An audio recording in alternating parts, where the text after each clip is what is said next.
ಆ, ನಮಸ್ತೆ. ನನ್ನ ಹೆಸರು ಭಾರ್ಗವ್ ಅಂತ. ನಮ್ಮ ಊರು ಬಂದ್ಬಿಟ್ಟು ಚಿಕ್ಕಬಳ್ಳಾಪುರ. ನಾನು ಒಂದು 2-3 ಇಯರ್ಸ್ ಇಂದ ಏರ್ ಫಾಲ್ ತುಂಬಾ ಆಗ್ತಾ ಇತ್ತು. ಅದೇನ್ ಮಾಡ್ಬೇಕಂತ ಗೊತ್ತಾಗ್ತಾ ಇರಲಿಲ್ಲ. ತುಂಬಾ ಕನ್ಸಲ್ಟೆನ್ಸಿ ಎಲ್ಲ ವಿಸಿಟ್ ಮಾಡ್ತಿದ್ದೆ, ಬಟ್ ನಂಗೆ ಎಲ್ಲಿ ಸ್ಯಾಟಿಸ್ಫೈ ಆಗಿಲ್ಲ. ಒನ್ ಆಫ್ ಮೈ ಫ್ರೆಂಡ್ ಈ ತರ ಮಿಸ್ಟರ್ ಏರ್ ಕ್ಲಿನಿಕ್ ಸದಾಶಿವನಲ್ಲಿ ಇರೋದು ರೆಫರ್ ಮಾಡಿದ್ರು. ನಾನು ಫಸ್ಟ್ ಟೈಮ್ ವಿಸಿಟ್ ಮಾಡಿದೆ. ಆಗ ಡಾಕ್ಟರ್ ರಾಜ್ ಸರ್ ತುಂಬಾ ಚೆನ್ನಾಗಿ ಎಕ್ಸ್ಪ್ಲೈನ್ ಮಾಡಿದ್ರು, ಏನ್ ಪ್ರಾಬ್ಲಮ್ ಏರ್ ಪ್ಲಾಂಟ್ಗೆ ಅಂತೆಲ್ಲ ಎಕ್ಸ್ಪ್ಲೈನ್ ಮಾಡಿ ಬ್ಲಡ್ ಟೆಸ್ಟ್ ಮಾಡಿದ್ರು. ಅದ್ರಲ್ಲಿ ಬ್ಲಡ್ ಟೆಸ್ಟ್ ಏನಕ್ಕೆ ಮಾಡ್ಬೇಕಂದ್ರೆ ಏನಕ್ಕೆ ಮೈನ್ ರೀಸನ್ ಏನಕ್ಕೆ ಏರ್ ಫಾಲ್ ಆಗ್ತಿದೆ ಅಂತ ಗೊತ್ತಾಗಬೇಕಲ್ಲ, ಅದಕ್ಕೆ ಬ್ಲಡ್ ಟೆಸ್ಟ್ ಮಾಡಿಸ್ಕೊಂಡೆ. ಆಮೇಲೆ ರಿಸಲ್ಟ್ ಬಂದ್ಮೇಲೆ ಈ ನ್ಯೂಟ್ರಿಷನ್ಸ್ ಇಂದ ಡಿಫೆಕ್ಟ್ ಎಲ್ಲ ಇದೆ ಅಂದ್ರು.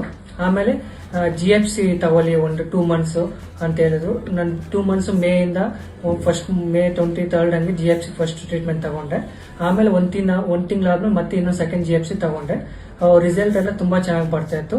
ಈಗ ನೋಡಿ, ಫಸ್ಟ್ ಇವೆಲ್ಲ ಏನ್ ಇರ್ತಾರೆ ಇವೆಲ್ಲ ಬೇಬಿಯರ್ಸ್ ಎಲ್ಲ ಚೆನ್ನಾಗಿ ಗ್ರೋತ್ ಆಗ್ತದೆ.